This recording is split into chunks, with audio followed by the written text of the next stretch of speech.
Sir application tutorial ಹಾಕಿ marks entry ಆದಮೇಲೆ next ಪೇಜಿಗೆ ಹೋಗ್ತಾ ಇಲ್ಲ. ಸೊ ನೋಡಿ ಅದು ಸರ್ವರ್ ಪ್ರಾಬ್ಲಮ್ ಆಗುತ್ತಾ, ಸ್ವಲ್ಪ ನೀವು ಪದೇ ಪದೇ ಟ್ರೈ ಮಾಡ್ತಾರೆ. ಇದು ಇವತ್ತು ಅಪ್ಡೇಟ್ ಆಗಿದ್ದರಿಂದ ಇದು ಪ್ರತಿ ವರ್ಷವೂ ಹಿಂಗೆ ಕಾಡ್ತಾನೆ ಇರುತ್ತೆ. ಓಕೆನಾ. ಆಮೇಲೆ ನೆಕ್ಸ್ಟ್ ಇದಪ್ಪ ಅಂದ್ರೆ ಪ್ಯಾರಾಮೆಡಿಕಲ್ನವ್ರು ಅಪ್ಲಿಕೇಶನ್ ಹಾಕ್ಬೋದಾ ನೋಡಿ. ಪ್ಯಾರಾಮೆಡಿಕಲ್ನವ್ರಿಗೆ ಡಿಪ್ಲೊಮಾ ಫಾರ್ಮಸಿ ಬರೋಂಗಿಲ್ಲ, ಅವ್ರು ಮಾಡಲಿಕ್ಕೆ ಬರೋದಿಲ್ಲ. ಓನ್ಲಿ PUC ಸೈನ್ಸ್ ಆಗಿರಬೇಕು. ಸರ್ ಲಾಗಿನ್ ಆಗ್ತಾ ಇಲ್ಲ, ಸರ್ವರ್ ಪ್ರಾಬ್ಲಮ್. ಅದು ಲಾಗಿನ್ ಯಾಕೆ ಆಗ್ತಾ ಇಲ್ಲ ಅಂತಂದರೆ, ಒಂದು ನೀವು ಕ್ಯಾಪ್ಸ್ಗಳನ್ನು ಸರಿಯಾಗಿ ಎಂಟ್ರಿ ಮಾಡಿರೋಂಗಿಲ್ಲ. ಅಲ್ಲಿ ಕ್ಯಾಪ್ಸ್ ನೋಡಿರಿ, ಸ್ವಲ್ಪ ಸ್ಪೇಸ್ ಬರಬಾರ್ದು. ಕ್ಯಾಪಿಟಲ್ ಇದ್ದರೆ ಕ್ಯಾಪಿಟಲ್ ಇರಬೇಕು, ಸ್ಮಾಲ್ ಇದ್ದರೆ ಸ್ಮಾಲೇ ಇರಬೇಕು. ಹೀಗಾಗಿ ಬರೋದಿಲ್ಲ. ನಾವೇನು ಅಂದ್ಕೊಂಡ್ಬಿಡ್ತೀವಿ ಅಂದರೆ ಟೈಪ್ ಮಾಡಿರ್ತೀವಿ, ಯಾವುದ್ರಲ್ಲಿ ಕ್ಯಾಪಿಟಲ್ ಚೇಂಜ್ ಆಗ್ತಾ ಇದೆ, ಕ್ಯಾಪ್ಸ್ಗಳು ಮಾತ್ರ ಚೇಂಜ್ ಆಗ್ತಾ ಇದ್ದಾವೆ. ಫೀಸ್ ಹೇಗೆ ಪೇ ಮಾಡಬೇಕು ಸರ್ ಅದು ಹೇಳಲಿಲ್ಲ ನೀವು. ಸರ್ ನೋಡಿರಿ, ಫೀಸ್ ನಾನು ಹೇಗೆ ಪೇ ಮಾಡಬೇಕು ಅಲ್ಲಿ ಸ್ಟೆಪ್ ತನಕ ನಾನು ಹೋಗಿಲ್ಲ ಈಗ. ಯಾಕಂದರೆ ನಾನು ಒಂದು ಡೆಮಿ ಮಾಡ್ತಾಯಿದ್ದೀನಿ. ನಂದು ಇನ್ನೂ ಅಷ್ಟೊಂದು ಇನ್ಫಾರ್ಮೇಷನ್ ಇಲ್ಲದ ಕಾರಣ ನನಗೆ ಅರ್ಧ ಸ್ಟೆಪ್ಗಳ ತನಕ ಅಷ್ಟೇ ಹೋಗಿದ್ದೀನಿ. ಪೇಮೆಂಟ್ ತನಕ ನನಗೆ ಹೋಗಲಿಕ್ಕೆ ಆಗೋದಿಲ್ಲ. ಓಕೆನಾ.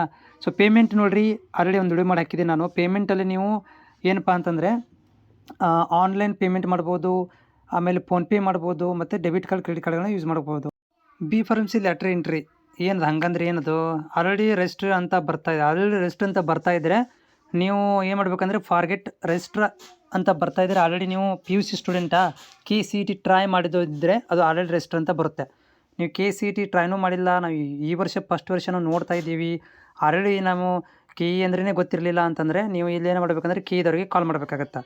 ಆಲ್ರೆಡಿ ರೆಜಿಸ್ಟರ್ ಅಂತ ಎದಕ್ಕೆ ಬರ್ತಾ ಇದೆಯಪ್ಪ ಅಂದರೆ, ನೀವು ಆಲ್ರೆಡಿ KCETಗೆ ರಿಜಿಸ್ಟ್ರೇಷನ್ ಮಾಡಿಸಿರ್ತೀರಾ, ಅವಾಗ ನೀವು ಟ್ರೈ ಮಾಡಿರ್ತೀರಾ, ಅಥವಾ CET ಎಕ್ಸಾಮ್ ಬರೆದಿರ್ತೀರಾ, ಅವಾಗ ನಿಮಗೆ ರೆಜಿಸ್ಟರ್ ನಂಬರ್ ಇರುತ್ತೆ ನಿಮ್ಮ ಹತ್ರ. ಅದನ್ನು ಯೂಸ್ ಮಾಡ್ಕೋಬೇಕಿಲ್ಲಿ. ರಿಜಿಸ್ಟ್ರೇಷನ್ ಕ್ಲೋಸ್ ಅಂತ ತೋರಿಸ್ತಾ ಇದೆ. ಆ ಥರ ತೋರಿಸೋದಿಲ್ಲ ಅಲ್ರಿ, ರಿಜಿಸ್ಟ್ರೇಷನ್ ಕ್ಲೋಸ್ ಅಂತ ತೋರಿಸೋದಿಲ್ಲ. ನೀವು ಸರ್ವರ್ ಪ್ರಾಬ್ಲಮಿಂದ ಆ ಥರ ಆಗಿರ್ಬೋದು. ಈಗ ಟ್ರೈ ಮಾಡಿರಿ ಸರ್. 2020ರಲ್ಲಿ DOT DH ಅಪ್ಲಿಕೇಶನ್ ಸ್ಟಾರ್ಟ್ ಯಾವಾಗ ಆಗುತ್ತೆ? DOT DH ಅಪ್ಲಿಕೇಶನ್ 26 ಜೂನಿಗೆ ಸ್ಟಾರ್ಟ್ ಆಗ್ತವೆ. Sir I am filling SSC register number, then showing your number already register, then what we do? So if you are already KCET exam attempted in the 2025, then use that register number only. Sir ನಂದು D pharmacy ಮುಗಿದಿದೆ, ಈಗ ನಾನು B pharmacy letter ಎಂಟ್ರಿಗೆ ಅರ್ಜಿ ಹಾಕಿಬಿಟ್ಟು ಅಂದರೆ ಆ ಒಂದು ಸಮಸ್ಯೆ ಆಗದೇ ಇದೆ ಸರ್.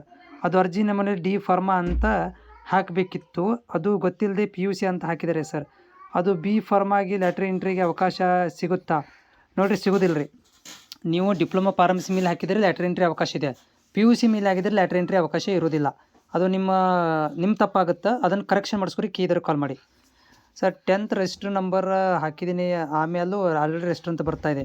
ಸೊ ಆಲ್ರೆಡಿ ರಿಜಿಸ್ಟರ್ ಅಂತ ಬರ್ತಾ ಇದ್ದರೆ ನಿಮ್ಮದು ಅದು ರಿಜಿಸ್ಟರ್ ನಂಬರನ್ನು ತೋರಿಸುತ್ತೆ ನಿಮಗೆ. ಅದನ್ನು ಆಲ್ರೆಡಿ ರಿಜಿಸ್ಟರ್ ಅಂದರೆ ನಿಮ್ದು ಆಲ್ರೆಡಿ ನೀವು PUC ಏನಾದರೂ KCET ಎಕ್ಸಾಮ್ ಬರೆದವ್ರಿಗೆ ಈ ಥರ ಪ್ರಾಬ್ಲಮ್ ಆಗ್ತಾಯಿದೆ. ನೀವು ಏನು KCET ಎಕ್ಸಾಮ್ನೂ ಬರೆದಿಲ್ಲ, ಏನು ಗೊತ್ತಿಲ್ಲ ಅಂತಂದರೆ ನೀವು KEಗೆ ಕಾಲ್ ಮಾಡಿ ಅದನ್ನು ಕ್ಲಿಯರ್ ಮಾಡ್ಕೋಬೇಕು.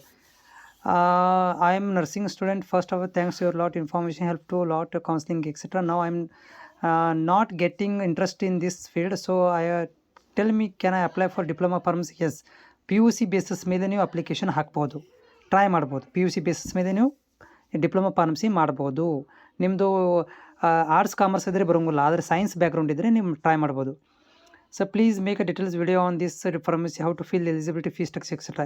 ಆಲ್ರೆಡಿ ನಾನು ಮಾಡಿದ್ದೇನೆ ರೀ, ಹೋಗಿ ನೋಡ್ಕೋಬೋದು ರೀ. ಮತ್ತು ನಿಮ್ಮಲ್ಲಿ ಏನಾದರೂ ಡೌಟ್ ಇದ್ದರೆ ನನಗೆ ಇದು ಕಾಮೆಂಟ್ ಹಾಕಿರಿ, ನಾನು ಎಷ್ಟಾಗುತ್ತೆ ಅಷ್ಟು ನಾನು ಟ್ರೈ ಮಾಡ್ತೇನೆ. ನ್ಯೂ ಯೂಸರ್ಗೂ ಆಲ್ರೆಡಿ ಲಾಗಿನ್ ಅಂತ ತೋರಿಸ್ತಾ ಇದೆ. ನ್ಯೂ ಯೂಸರ್ಗೂ ಲಾಗಿನ್ ಅಂತ ತೋರಿಸ್ತಾ ಇದ್ದರೆ ನಿಮ್ಮದು ಹಳೆಯ ಆಲ್ರೆಡಿ ಯೂಸರ್ ID ಇರುತ್ತೆ. ನೀವು KCET ಎಕ್ಸಾಮ್ ಬರೆದವ್ರಿಗೆ ಈ ರೀತಿ ಪ್ರಾಬ್ಲಮ್ ಆಗ್ತಾಯಿದೆ. ನೀವು KCET ಎಕ್ಸಾಮ್ ಬರೆದವ್ರು ಇದ್ದರೆ, ನೀವು KCET ರಿಜಿಸ್ಟ್ರೇಷನ್ ಮಾಡಿಸಿದ್ರೆ ನೀವುಗಳಿಗೆ ಅದೇ ರಿಜಿಸ್ಟರ್ ನಂಬರ್ನ ಯೂಸ್ ಮಾಡ್ಕೋಬೇಕಾಗತ್ತೆ.